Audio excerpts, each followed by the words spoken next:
Today's topic is combustion. But before we start, have you seen this? Yes. And this?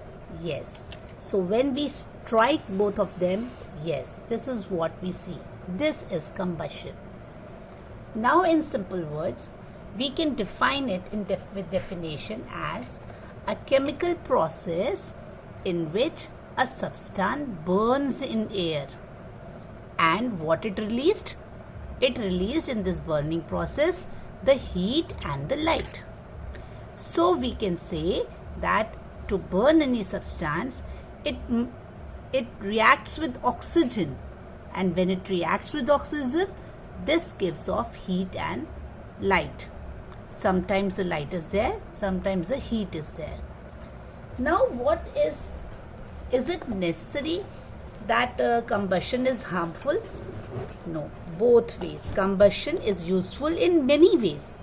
Heat energy produced by combustion of fuels is used for operating all the motor vehicles and several other machines also. So combustion of coal also, you have seen that coal burns, and then after that burning we get this electricity. So without combustion these industries would not work.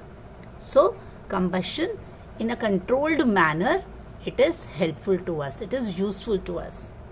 Now when I was just looking at these substances around me, I realized that there are two types of substances. One was called combustible substance and the other was called non-combustible substance. Combustible, non-combustible. So the substances that undergo combustion, they burn, they are combustible. That do not burn, they are non-combustible. As you can see, I have written the examples: paper, wood, straw, dry leaves. I have tried to paste them, petrol, and they are called fuels also sometimes.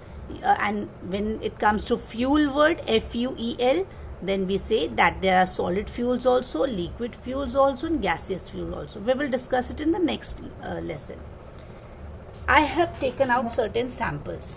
You can see, you have seen this fast card. It is a paper and we are using it as a repellent, mosquito repellent. The wood, you recognize easily, this is your matchstick. Now these are non-combustible substances. Can you just guess what is this? Yes, this is a stone. Iron clips, iron materials, iron nails.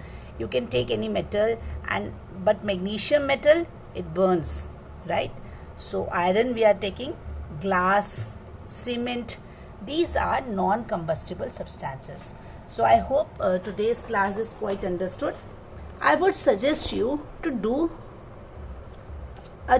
a table making today and just classify the things as combustible and the non-combustible substance. Thank you, class.